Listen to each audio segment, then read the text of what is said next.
이정환 슬로우뉴스 대표님 미리 나와 계세요. 오늘 킹뉴스 시간입니다. 어서 오세요. 안녕하세요. 네, 안녕하십니까? 네. 아이고 오전에 그냥 큰 뉴스가 엄청 터졌어요. 예? 네. 미국에서도 그렇고 한국에서도 네. 그렇고 예. 미국 얘기부터 네, 살펴보죠. 바이든이 사퇴한다는 그 트위터 메시지, X 메시지를 올린 게 미국 현지 시간으로 오후 1시 46분이고요. 네. 한국 시간으로는 새벽 2시 46분입니다. 그러니까 트위터 올리기 1분 전에 이제 백악관 직원들에게 이야기를 했다고 하고요. 그 전까지는 전혀 알려지지 않았었죠. 한국 신문들은 이게 새벽에 나는 소식이라 아침 신문에 전혀 소식이 담기지 않았습니다. 제가 빠르게 이걸 정리를 해봤고요. 트럼프와 바이든의 그 TV 토론 이후 3주 동안 정말 충격과 혼란 그리고 엄청난 그 카오스 상황이었는데 이 정도면 질서 있는 퇴각이라고도 볼 수 있겠습니다. 후보가 확정된 상태에서 현직 대통령이 연임을 포기하는 건 역사상 처음이라고 그러고요. 뉴욕타임즈는 미리 또 기사를 다 준비해 둔 듯 하루 몇 시간 사이 기사를 엄청나게 쏟아냈는데요. 한마디로 마침내 굴복했다라는 표현을 썼습니다. 사실 이제 제 발로 내려오지 않을 거다. 굉장히 또 강력한 의지를 보이고 있다. 그리고 또 하느님이 내려오라고 할 때 내려오겠다라고 했고 가족들이 유일하게 말릴 수 있다고 했는데 질 바이든 여사도 응원한다라는 말을 계속해서 이게 이 전망이 좀 불확실했죠. 근데 결국 아까 말씀하신 대로 품격 있게 그리고 더 큰 승리를 위해서 물러난 상황입니다.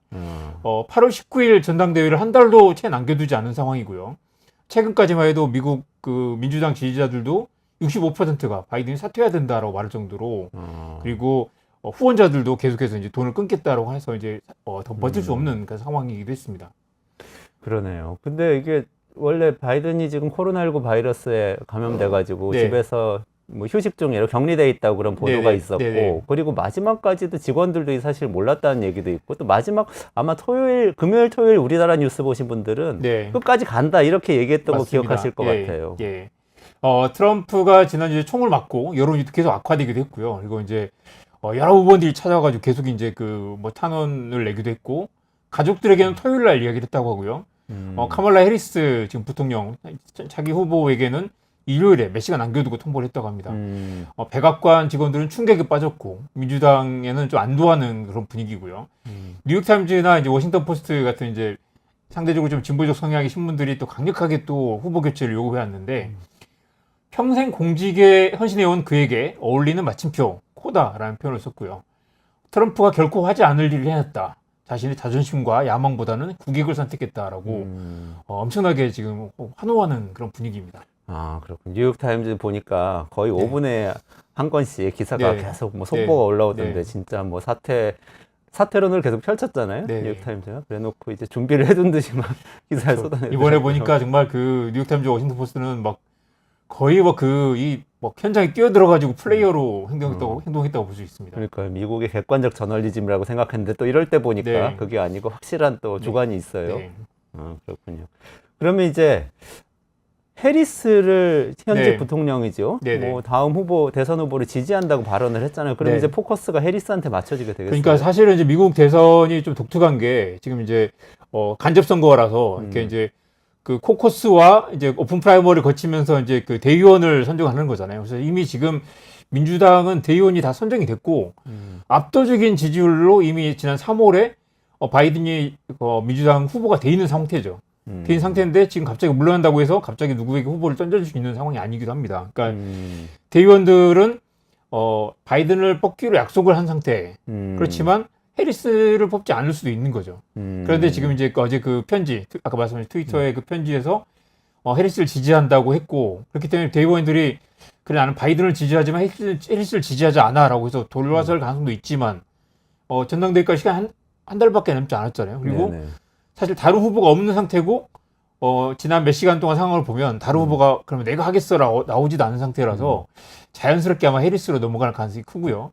최근 지난주에 나왔던 이야기들은 이 선거 자금 어떻게 할 거냐. 선거 자금도 바이든에게 준 거지 해리스에게 준 게 아니다라고 얘기를 했는데 지난 몇 시간 동안 나온 보도로 보면 자연스럽게 해리스에게 넘어갈 것으로 이미 그 대선 캠프도 해리스 캠프로 이미 바뀌는 상태입니다. 그래서 무난하게 아마 이제 넘어갈 것 같고요. 깜짝 놀랐어요. 네. 그 후원금 저 속보 보니까 네. 바이든 사퇴 결심하고 4시간 만에 3천만 불이 모였대요. 3천만 네. 불이 얼마야? 300억 원 뭐 그런 예. 거잖아요. 다들 4시간 만에 기다렸다는 듯이 일사불란하게. 다 민주당 후원금으로 가서 쓸 수 있게 재밌는 건 이게 됐다는 거예요. 이제 두 명의 늙은 백인 남성들이 이제 경합을 하다가 아, 트럼프 바이든이 예, 완전히 다른 사람이잖아요. 나이, 성별, 어. 인종, 출신도 완전히 다른 사람이 나왔고 사실 이제 대선이 재미없는 대선이 미국 대선이 굉장히 박진감 넘치는 손에 땀을 쥐는 그런 선거로 바뀌었습니다. 그리고 인도계죠. 카멜라 네네, 해리스는. 맞습니다. 그러니까 유색인종이고. 네. 그리고 지금 이제 지난 그 TV 토론에서 낙태 관련해서 이제 그 트럼프 공격을 하니까 마침 그때 바이든 대통령이 상태가 안 좋아서 제대로 답변을 못했단 말이죠. 네. 근데 이 낙태가 다시 최고의 쟁점으로 떠오를 가능성이 높고요. 민주당이 그나마 지금 강력하게 좀 이렇게 점수를 많이 얻는 그 부분이 낙태 이슈인데. 여성의 권리를 옹호하는 거죠. 네, 그렇죠. 민주당은. 그렇죠. 낙태할 권리를 보장하겠다라는 건데 트럼프는 그걸 이제 굉장히 좀 비판을 해왔고 또 재밌는 게 바이든이 또 독실한 카톨릭 신자라서 낙태를 허용하긴 해야 되는데 약간 이제 계속 좀 주저하는 모습을 보였단 말이죠. 그러니까 심지어 낙태라는 말을 꺼내는 것도 좀 조심스러웠다라는 평가가 나왔는데 이번에 보니까 이 해리스가 나서면 낙태를 좀 더 강력하게 밀고 나갈 거다. 그리고 해리스가 가장 잘하는 게 또 낙태와 이민 이슈였단 말이죠. 근데 그게 이제 바이든도 그걸 주장했지만 오히려 더 강력하게 선명성을 내세울 수 있는 게 이제 해리스다. 그래서 아마 이제 이런 부분에서 해리스가 좀 더 치고 나갈 것이고 학자금 부채 탕감 그리고 대학 등록금 무료 등 이제 서민 정책들도 해리스가 좀 더 진보적인 입장이라서 올해 색깔도 명확하게 할 수 있을 거다. 다만 이민과 낙태는 또 공화당이 강력하게 공격하는 그런 이슈라서 아마 그게 이제 TV 토론이나 선거에서 계속 그게 쟁점으로 떠오를 상황이고요. 해리스는 그동안 만년 또 2인자였기 때문에 한 번도 국가 정책을 비전을 보여주지는 못했단 말이죠. 뭐 미국을 더 위대하게 만들겠다거나 아니면 뭐 진실과 뭐 정의가 승리하는 세상 만들겠다라는 그런 식의 이제 충돌에서 해리스만의 비전을 보여주지 못했는데 이걸 한 달 안에 만들 수 있느냐도 뭐 이렇게 중요한 관건이고요. 인플레이션 감축법이나 우크라이나 지원 등등의 기본적인 정책 철학은 이제 그대로 바이든을 이어갈 것으로 보이고 의외로 지금 이제 지지율이 또 뭐 나쁘지 않다라고 하는 게 바이든 지지율을 거의 그대로 가져가면서 오히려 약간 더 그 카멀라 해리스가 좀 더 1, 2% 포인트 정도 좀 더 올라갈 수도 있다라는 전망이 나오고요. 지난 일주일 동안 그 여론조사에서는 거의 비슷했는데 분위기가 좀 반전되지 않았습니까? 우리가 한 달 동안 트럼프 총격 이야기만 할 거다라고 했는데 맞아요. 지금 판이 바뀌어서 지금 완전히 좀 이렇게 이 트럼프의 그 총격 이슈를 뒤덮고 민주당의 반전, 민주당의 새로운 변신 그리고 젊고 이 소수인종 출신의 해리스가 등장한 상황이라서 이런 컨벤션 효과가 이제 얼마나 지지율을 끌어올릴 것인가. 그리고 의외로 또 해볼 만한 이야기가 나오는 게 펜실베이니아주, 미시건주, 위스콘신주 이 경합주 3개 지역에서만 이기면 승산이 있다고 하는데 그런 이야기도 하죠. 트럼프가 지지율이 많이 올랐다고 하지만 트럼프는 원래 바닥도 얕고 이 상단도 그 높지 않다는 거죠. 오른다고 해도 크게 오르지 않는다. 트럼프는. 천정이 명확하다. 네, 천정이 명확하다. 그래서 이제 오히려 해리스가 새로운 바람을 일으킨다면 반전을 만들 수 있다라는 얘기가 나옵니다. 그동안은 화제가 됐던 대선 후보들 있잖아요. 왜 해리스가 2020년에도 그 대선 후보로 경선에 나왔다가 이제 사퇴 중간에 네네, 했었는데 네네. 그 사이에 이제 피터 부티지지나 네네. 뭐 이제 대선에 안 나왔지만 알렉산드리아 오카시오 코르테스 AOC라고 부르는 맞습니다. 네. 청년들의 이게 네네. 표상인 미국 네네. 정치인이죠. 네. 그분들 다 해리스 지지선을 바로 딱 냈더라고요. 그렇죠. 그리고 오늘 바로 제가 들어오기 전에 보니까 10시 30분 기준으로 워싱턴 포스트가 또 작정하고 하원 의원들에게 전화를 다 돌려가지고 누구를 지지하겠느냐라고 물어봤어요. 그래서 하원 의원이 263명인데 벌써 159명이 그 설문을 받아가지고 159명이 지지한다. 그리고 경선을 해야 한다고 한 답변은 딱 한 명뿐이고요. 이대로 가면 이미 지금 가반이 넘은 상태잖아요. 159대 1이에요. 그러니까 네. 현재까지. 네. 그래서 지금 빠른 속도로 지금 그 취업을 하고 있어서 그 지금까지 집계 상황은 그렇습니다. 그러니까 이정환 대표님 생각으로는 생각보다 빠르게 민주당이 통합되고 단결해서 해리스를 새로운 네. 후보로 만들어낼 거다. 물론 해리스의 뭐 매력이 떨어진다. 그리고 뭔가 이렇게 또 정치 경험이 많지 않고 그렇죠. 근데 이제 지금 해리스 이외에 대안이 없는 게 만약에 그런 이야기 많이 했죠. 해리스를 아닌 다른 후보를 내세우면 유력한 2인자인 흑인 후보를 버리고 다시 다른 후보를 선택한다는 거라서 흑인 표를 다 버리는 셈이 되는 거죠. 아, 그러네요. 지금 이제 흑인 후보를 선택하는 것만으로도 이제 소수 인종 아니면 또 미국의 포용과 화합의 메시지를 줄 수 있기 때문에 그것만으로도 많이 달라질 거다라는 얘기가 나옵니다. 아, 그러네요. 절차상으로는 어떻게 돼요? 그러니까 해리스가 그럼 네. 전당대회 가서 그냥 출마하면 대의원들은 자유롭게 투표를 하는데 바이든이 지지했으니까 찍어주자 맞습니다. 이렇게 되는 거예요. 그래서 제가 이제 새벽 3시에 일어나서 계속 기사를 팔로우업 했는데 막 그 트럼프의 사퇴 선언 나올 때만 해도 바이든의 사퇴 선언. 네네. 바이든 사퇴 선언 나올 때만 해도 해리스가 이걸 물려받을 수 있느냐, 뭐 오픈 프라이머를 해야 되느냐 말아야 되느냐, 뭐 경선을 다시 해야 되고 후보를 다시 지정해야 되고 선거장을 물려받을 수 있느냐 마느냐 논쟁이 나왔는데 벌써 지금 몇 시간 7시간 지났죠? 만에 거의 다 정리가 된 분위기입니다. 그 후보는 아까 바이든의 편지 덕분에 그대로 넘어가는 분위기. 그다음에 해리스의 경쟁 상대가 전혀 없는 상태고 선거 자금도 물려받았고 그리고 대의원들도 다 지금 만약에 해리스 말고 다른 후보가 있다면 이게 흩어질 수도 있겠죠. 그래서 지금 일치 단결하는 그런 분위기라서 전혀 문제되지 않는 상황인데요. 바이든을 지지한 대의원이 무려 3월에 3,937명 중에 3,894명이 지지를 했기 때문에 거의 97% 정도 되죠. 그 사람들이 지지를 했는데 그 사람들이 뭐 나는 바이든을 지지하지만 해리스를 지지하지 않아라고 한다고 해서 지금 유력한 후보가 있는 게 아니잖아요. 그렇죠. 전혀 그 문제가 없다고. 그리고 그분들은 아무래도 바이든 뜻을 존중하면서 또 투표를 하겠죠. 맞습니다. 이 지금 상황이 얼마나 이 드라마틱한 상황이냐면 현직 대통령이 연임을 포기한 사례가 지금 딱 2건 있는데 역사상. 1952년에 해리 트루먼 그리고 68년에 린드 존슨이었는데 린든 존슨이요. 린드 존슨 두 분 다 민주당 출신이었는데 현직 대통령이 이제 갑자기 사퇴를 해버려가지고 공화당에 넘어간 전례가 있었습니다. 두 번 다. 네. 그리고 지금 7월이잖아요. 지금 11월에 선거를 해야 되는 넉 달 남겨둔 상황인데 그 두 번의 이제 민주당 대통령이 넘겼을 때는 이미 3월이었습니다. 그러니까 경선에 들어가기 직전에 했고 이미 지금 경선을 다 끝내고 후보가 거의 결정되어 있는 상태에서 그만둔 건 거의 역사상 처음이라고 할 수 있습니다. 아, 그러네요. 그러면 해리스가 만약에 네. 후보가 된다고 하면 지금까지 바이든을 괴롭혔던 나이 논란 있잖아요. 그거는 그렇습니다. 이제 좀 그래서 불식되는 건가? 또 재미있는 게 뉴욕타임즈가 아침에 그런 기사를 딱 올려놨더라고요. 트럼프가 역사상 가장 나이 많은 후보다. 그래요? 거꾸로 지금 이제 바이든이 물러났으니까 네. 트럼프가 가장 나이 많은 후보다. 그리고 반전이네요, 그건.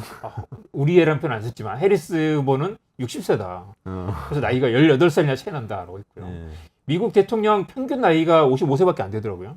아, 그래요? 당선 당시. 네, 당선 당시. 기준이죠? 오바마도 47세, 그다음에 그렇죠. 빌 클린턴은 46세였으니까요. 네. 미국 상원은 나이가 64세 꽤 많네요. 한국도 대통령 평균 나이가 62세라서 꽤 많은 편이긴 합니다. 네. 미국보다 우리가 대통령 나이가 더 많네요. 네네. 젊은 나라인 줄 알았는데 그게 좀, 네. 좀 안타깝네요. 네. 지지율은 어때요? 해리스가 지지율 지지율 이미 나오나요? 아까 말씀드렸죠. 이미 이제 펜실베이니아주, 그다음에 버지니아주 경합주긴 한데 거기서 둘 다 해리스가 바이든보다 2% 정도 높다. 그러니까 바꾸면서 절대 더 바이든 때보다 떨어지지 않는다라는 얘기 많이 있고요. 지금 교체되면서 이제 해리스가 나오면 저기 있죠. 백인들 지지율이 좀 떨어질 수 있다. 민주당 지지율이. 네. 백인들 아무래도 비백인을 좀 덜 좋아하는 경향이 있으니까. 그렇지만 흑인들 지지율이 좀 결집될 수도 있고 후보 교체 이후 이런 바람을 몰고 가면 컨벤션 효과가 나타날 수도 있다. 제가 여러 개 다른 조사인가요? 네.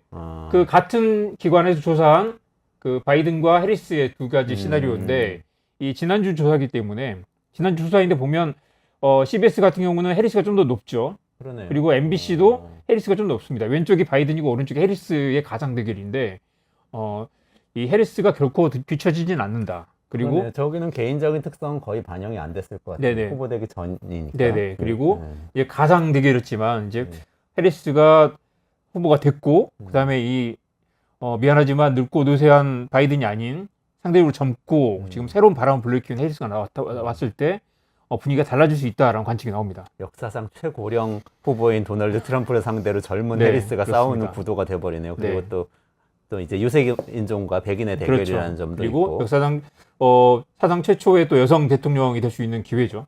그 여성이라는 점도 있고, 네. 또 이제 낙태권 같은 것이 이제 중요한 이슈가 그렇죠. 되고. 낙태 이슈는 네. 잘만 하면 민주당이 강력한 지지 기반을 확보할 수 있는 그런 공약이기도 합니다. 좋습니다. 여기까지 이제 미국 대선 이야기 좀 네. 전해주시고, 아유, 다이내믹하네요. 네. 이게 어쨌든 뭐, 한 분의 바이든 대통령의 네. 헌신과 희생으로 어떻게 네. 보면 이런 다이내믹한 상황이 펼쳐졌는데, 네. 한국 정치 이야기를 좀 넘어가서 얘기해 볼까요? 한국도 네. 정말 엄청납니다. 이번 주에 네. 정치 소식과 일정 네. 살펴보겠습니다. 네네. 주말에 김건희 여사가 검찰 조사를 받고 갔고요. 이거 네. 엄청난 논란이 또 있습니다. 그리고 금요일에 또 국회 법사위에서 청문회가 있는데 이 김건희 여사를 거기 지금 소환 그 증인 출석 요청을 했죠. 오늘 국민의힘 전당대회 결과도 나오고요. 민주당은 지난 주말부터 대선 당대표 경선에 돌입한 상태입니다. 온갖 지금 이슈들이 충돌하고 그러네요. 있는데요. 이 와중에 지금 김건희 여사가 비공개 조사를 받고 갔어요. 그래서 이제 이걸 두고 오늘 아침 신문이 다 일면에 깔렸는데 약속 대련이다. 짜고 치는 그 쇼잉 아니냐. 소환 쇼다. 황제 조사다. 비판 황제 수단이 조사. 있습니다. 그래서 이제 정부 황제 조사라는 황제 비가 아니고 예, 지금 황제 조사. 황제 조사라는 거죠. 남녀 구분 없이 정부 보안청사에서 검찰청사로 간 것도 아니고 대통령실에서 마련한 정부 보안청사로 검사들이 와서 질문을 하고 왔다는 거죠. 보안청사라는 게 있는 건가요? 네네. 그러니까 정부에서 관리하는 이제 그런 그 안가 같은 게 있으니까요. 네. 그리고 12시간 가까이 조사를 했다고 하는데 도이치모터스 사건은 무려 4년 3개월 만에 처음 조사를 하는 거고요. 디올백 사건도 벌써 7개월이 다 되는데 처음으로 조사를 한 겁니다. 현직 대통령이 검찰 조사, 대면 조사를 받은 건 처음이고 결국 지금 이제 이 오늘 분위기를 보면 조사를 하긴 했지만 이렇게 조사해서 이게 과연 되겠냐. 그리고 사실 국민들이 볼 때는 이제 검찰청에 가서 이렇게 포토라인에 서서 김건희 여사 직접 해명도 하고 입장도 발표도 하고 했어야 되는데 조사는 쇼잉만 한 상태라서 이게 결국 다시 특검밖에 답이 없다라는 그 요구가 더 거세지는 상황입니다. 몰래 비공개 조사를 했다는 데서 특검 요구가 네네. 더 거세질 거다. 뭐 네. 그런 얘기. 짜고 치는 그 조사한 신용만 해서 결국 조사를 했기 때문에 이번 주 금요일 날 청문회 나갈 필요가 없다라고 이야기를 하는 걸 텐데요. 그것 때문에 지금 국회는 부글부글한 상태입니다. 근데 그 비공개를 우리 국민한테만 비공개로 한 게 아니라 검찰총장한테도 비공개로 했다면서요? 그렇습니다. 이 이원석 총장이 이분은 사실 이제 지금 물총장 비슷한데 조사가 거의 끝날 때쯤 12시간 조사를 했는데 10시간 다 돼서야 지금 조사를 하고 있습니다라고 중앙지검장이 검찰총장에게 보고를 했다는 거죠. 그러면 검찰총장 입장에서는 이걸 뒤늦게 나중에 그 뉴스 나기 얼마 전에 자기한테 알려준 거고 자기 허락도 받지도 않고 이 말 그대로 패싱이죠. 그 무시하고 지나갔다는 건데 굉장히 불쾌했다고 하고요. 근데 또 이제 그 서울중앙지검에서 이런 말을 합니다. 이게 윤석열이 검찰총장일 때 2020년에 당시 추미애 법무부 장관이 윤석열 총장 이거 수사하지 마라.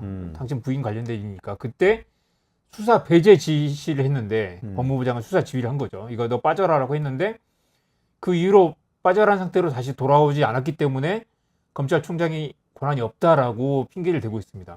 그 무슨 말이에요? 그러니까 근데 그 당시에 한 케이스에 대해서 그렇게 아니요. 그 당시에 도이치모터스 사건을 수사하지 말라고 수사하지 말라고 총장한테 그 당시 법무부 장관이 총장에게 지시를 했기 때문에 지금 총장도 바뀌고 법무부 장관도 바뀌고 심지어 정권까지 바뀌었는데 아직까지도 그걸 핑계로 이원석 총장은 이거 관할할 수 없다라고 주장을 한다는 거죠. 그거는 너무 말이 안 되는 거. 당시에 그 본인이 총장 본인이 관련이 있는 사건이니까 맞습니다. 배제를 시킨 건데 지금 총장 다른 사람이고 전혀 지금 상관없는. 심지어 그 총장이 지금 대통령이 된 상황인데 그러니까요. 오히려 독립적으로 수사를 해야 될 검찰총장을 배제한다는 것도 아무튼 논리가 너무 꼬여서 사실 설명하기도 쉽지 않습니다. 이원석 총장은 반발을 하나요? 어때요? 반발하죠. 그래서 지금 일부에서는 이제 이원석 총장과 이원석 총장도 쇼잉하고 있는 게 아니냐라는 관측도 있었는데 그런 것 같지는 않고요. 진짜 화가 난 것 같습니다. 오늘 아침에 방금 전에 이제 기자들을 만났는데 엄청나게 또 이제 반발을 했어요. 그래가지고 법 앞에 애외도 특혜도 성격도 없다라는 말을 했습니다. 그리고 그런데 이런 원칙이 제대로 지켜지지 않았다. 굉장히 좀 강력한 발언을 한 거죠. 보고를 받지 못했는데 지금 저기 화면에 나오죠. 보고를 받지 못했는데 검찰청을 제대로 이끌지 못한 것도 내 책임이다. 그 말은 뭐냐면 이놈들이 나에게 보고를 하지 않는 이런 상황이 그리고 내 책임이다. 내가 그 통솔을 잘 못해서 이런 일이 벌어졌다고 얘기를 한 거죠. 근데 그들은 잘못한 것이다라는 걸 얘기한 거겠죠, 네, 사실은. 그리고 그게 이놈들이 나를 이렇게 무시하다니 이런 얘기를 한 거죠. 그런데 임기가 일단 9월 말까지고요. 사실은 이 사람도 지금까지 뭘 했나라는 생각이 들긴 합니다. 지금 뭐 도이치모터스도 그렇고 디올백 사건도 그렇고 지금까지 계속 내버려 두다가 지금 임기 말에서 지금 이제 정치적 압박이 있으니까 지금 김건희 여사가 검찰 조사까지 받게 된 상황 아니겠습니까? 결국 지금 탄핵 요청도 있고 하니까요. 근데 이분이 지금 와서 뭐 나를 빼놓고 수사를 하다니, 아니 나를 빼놓고 뭉개려고 하다니라고 발끈하는 것도 약간 애매하긴 합니다. 검사들이 지금 서초동 검사들이 특히 친윤 검사들이 이런 말을 했다고 합니다. 문재인 정권 때 비슷한 일을 겪었던 성렬이 형이 왜 그럴까? 그 말은 뭐냐면 이 지금 이원석이 똑같은 일을 겪고 있는 거죠. 나름 수사를 하는데 수사에서 배제당하고 이원석은 잘만 하면 강직한 검사의 포지셔닝을 할 수도 있을 텐데 이분은 또 그렇게 또 세게 싸우지는 않았어요. 그런데 지금 패싱을 당하고 있는 양상은 좀 비슷하긴 합니다. 그러니까 정권 차원에서 검찰총장을 무시하고 건너뛰고 있는 상황인 거 맞죠? 실제로 어떻게 해서 이 패싱이 일어났는지 정황에 대한 기사가 좀 있나요? 어때요? 그러니까 지금 이미 지난 5월에 검찰총장의 버젓이 있는데 검찰총장을 건너뛰고 서울중앙지검 검사들을 다 갈아치워 버렸죠. 그때 5월에 교체된 검사들 대부분이 도이치모터스 사건을 수사하는 1팀, 2팀, 3팀과 그다음에 그 지금 디올백 사건을 수사하는 검사들이 다 지금 교체된 상태입니다. 그러니까 사실 이원석 총장이 나름 이거 한번 그 수사를 해야 됩니다라고 이야기한 뒤로 손발을 다 잘라버린 상황. 그런데 지금 이제 지금 이 서울중앙지검장 이창수 검사는 또 윤석열과 가까운 사이라고 하죠, 대통령과. 이 사람이 지금 총장을 건너뛰고 나름 대통령 부인을 소환 조사했을 때는 대면 조사했을 때는 나름 대통령실과 교감이 있었겠죠. 어떤 그 소통이 없진 않았을 텐데 대통령실과 다이렉트로 소통하면서 정작 자기 직속 상관인 검찰총장한테는 아무런 보고도 하지 않은 상태니까 이분은 완전히 지금 무시를 당한 상황이고 굉장히 화를 내거나 아니면 지금 사퇴를 하거나 해서 뭔가 이렇게 액션을 해야 될 텐데 지금 사퇴하기는 좀 너무 늦었고 모양도 빠지고 지금 사퇴한다고 해서 뭔가 정치적으로 얻을 수 있는 게 많지 않은 상황이기도 합니다. 그러니까 사실은 이원석 총장이 사실 잘 순응하면서 상황을 관리해 나가려고 했던 것 같은데 저는 이런 생각이 들어요. 윤석열 대통령을 보면은 왜 쿠데타로 성공한 권력, 쿠데타로 권력을 잡은 권력자들은 쿠데타를 가장 두려워하고 배신으로 성공한 사람들은 배신을 제일 의심해요. 그래서 자꾸 한동훈 전 맞습니다. 비대위원장한테 대하는 태도도 보면은 너무 이렇게 배신자 취급을 하잖아요. 그래서 제일 두려워하는 것 같아요. 본인이 그런 과정을 통해 성장을 했기 때문이 아닌가 그런 생각이 들어요. 입심 논란도 그렇고 지난 1월에 뭐 그 김건희 특검법 뭐 통과해 그 수용해야 된다라는 발언한 뒤로 엄청나게 또 경로를 했다고 하고요. 그 경로하는 모든 과정에 감히 나를 배신하다니라는 게 깔려 있는 거고 지금 그 배신 프레임 때문에 국민의힘 전당대회가 지금 쑥대밭이 되지 않았습니까? 그렇죠. 그리고 뭐 지금 댓글팀 논란도 나오고요. 그렇게 됐는데도 지금 사실은 잘 관리하면서 넘어가 보려고 했던 검찰총장마저도 패싱하게 된 거는 본인이 검찰총장 할 때 그런 어떻게 보면 이제 권력 유혹에 눈이 먼 수사를 함으로써 성장한 경험이 있기 때문에 누구라도 그런 유혹에 빠질 수 있다. 이런 의심을 이원석 총장조차도 의심을 하거나 못 믿는 상황인 거죠. 그런 상황이네요. 좀 안타깝네요. 그러면 지금 이런 상황하고 지금 사실 그 청문회가 진행되고 있잖아요. 탄핵 청문회. 거기에 이제 김건희 여사 소환해야 된다는 얘기들이 그러니까 지금 연결돼 있어요. 그 이야기를 보면 국회에서 요청한 청문회에 정당한 이유 없이 출석을 하지 않으면 벌금 물거나 사실 징역도 살 수 있거든요. 그런데 대통령실은 지금 이제 이런 말을 했다고 합니다. 위헌과 유법적인 사안에 타협할 생각이 없다. 그러니까 대통령 부인을 청문회에 부른 게 위헌이라는 말인지 이것도 참 이해가 안 되지만 그 무슨 말이냐면 국회 청원 지금 이제 뭐 130만 명, 140만 명이 지금 청원에 동의를 했잖아요. 그 청원을 이유로 청문회를 하는 게 불법이다라는 그런 논리를 펴고 있는데요.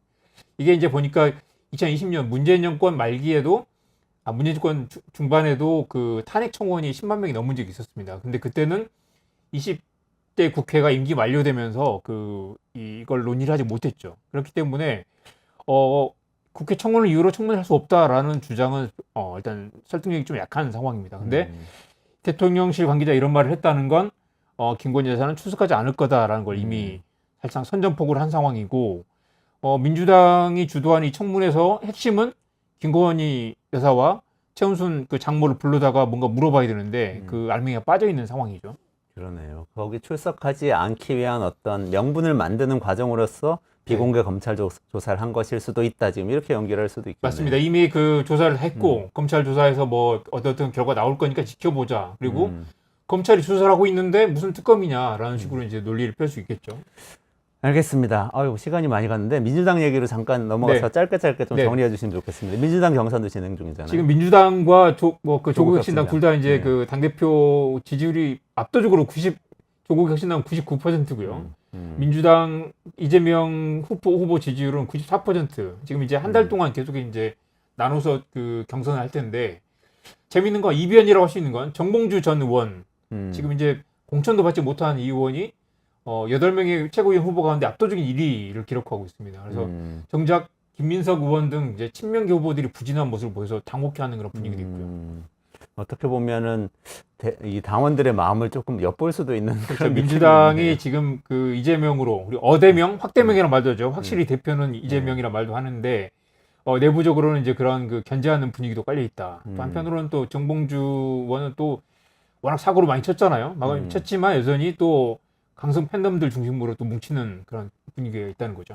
그렇군요. 조국 혁신당은 뭐 이변은 없는 거죠. 조국신당은 이미 이제 그 압도적인 거의 99% 지지율로 무난히 연임에 성공했고요. 이분이 또 전투력이 또 지금 만땅입니다. 그래서 뭐 술 취한 선장을 끌어내려야 한다.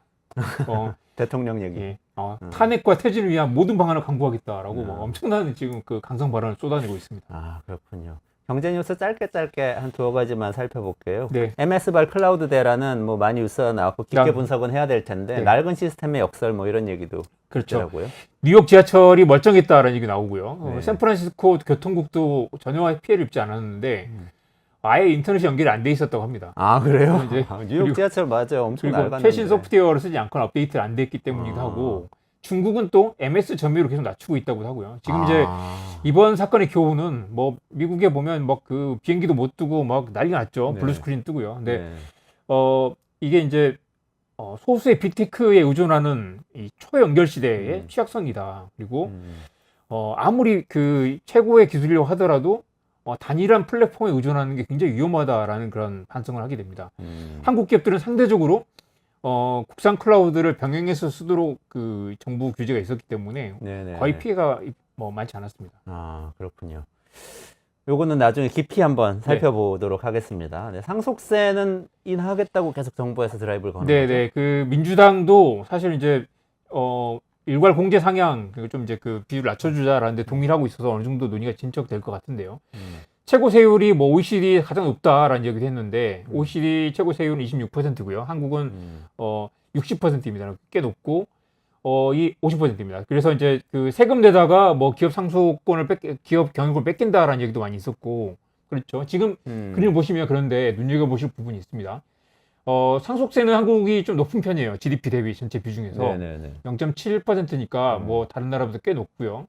스웨덴 같은 경우는 이제 상속세를 다 이제 자본이득세 같은 걸 바꿔서 이제 0%인 상황이죠. 상속 당시가 아니라 중간에 돈 벌었을 때 네. 낸다 이 얘기. 그런데 보면 이제 이걸 나라마다 그 이 철학이 다르기 때문에 소득세와 함께 봐야 된다라는 그런 주장이 있는 거죠. 그래서 소득세 비율이 한국은 낮고 그래서 이제 소득세 비율이 낮기 때문에 이제 그 상속하는 과정에서 이제 세금을 물려가지고 그걸 이제 부에 그 환수를 하는 거잖아요. 근데 이거 상속세를 건드리지 않고 아니 소득세를 건드리지 않고 상속세가 높으니까 이걸 깎아주자라고 말하는 것 자체가 조세 형평성이 맞지 않다라는 그런 주장이 나오죠. 그런데 이 민주당이 이걸 그 국민의힘 원래부터 계속 이제 상속세를 깎으려고 했고 민주당도 이게 최근에 여러 가지 우클릭 경향을 보이고 있기 때문에 이 부분에서 이제 특히 또 경제지 보수지들에서 계속해서 이제 상속세에 대한 그 캠페인성 기사를 쏟아내고 있어서 아마 민주당도 움직일 가능성이 좀 있지 않을까 싶고요. 근데 OECD가 최근 그 한국경제 보고서에서 상속세가 코리아 디스카운트 원인이라는 것은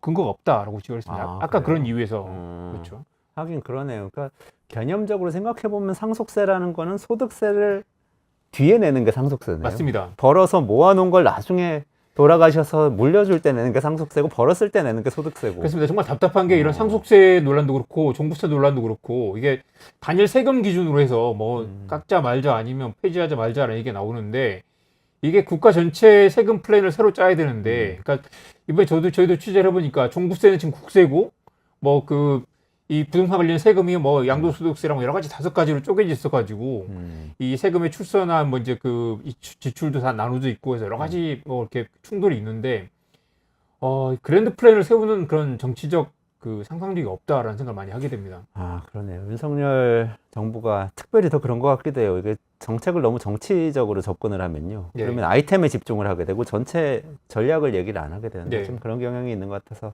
아쉽네요. N전은 끝나고 원화 가치는 오를 거다 이런 얘기가 있는데 네, 지금 이게 이제 다 미국 네. 그 정치적 영향과도 관련이 있는데요. 그 트럼프 총격 사태 이후에 엔화를 사는 그런 분위기가 퍼지고 있고요. 트럼프가 강달러 그리고 약한 엔화, 약한 위안화가 매우 불리하다라고 해서 이제 뭐 트럼프가 당선이 되면 뭐 플라자 합의 같은 뭐 엔화 절상이 나오는 게 아니냐라고 얘기도 나오고 지금 실제로 엔화 가격이 지금 이제 다시 오르고 있습니다. 원화 가치가 너무 이제 원화 환율이 너무 올랐는데 원화 가치가 다시 오르면서 환율이 다시 이제 제자리를 찾을 거다. 그래서 이제 오늘 아침에 김영희 교수가 쓴 이제 분석을 보니까 장기적으로 1148원까지 떨어질 수 있다라는 얘기도 합니다. 요거는 투자하시는 분들 좀 눈여겨 보셔야 될 네, 지금 지표인 또 것 같아요. 미국 주식도 많이 사고 있는데 네. 이게 이제 그 수익률과 별개로 환율 리스크도 감안을 해야 된다는 거죠. 그러네요.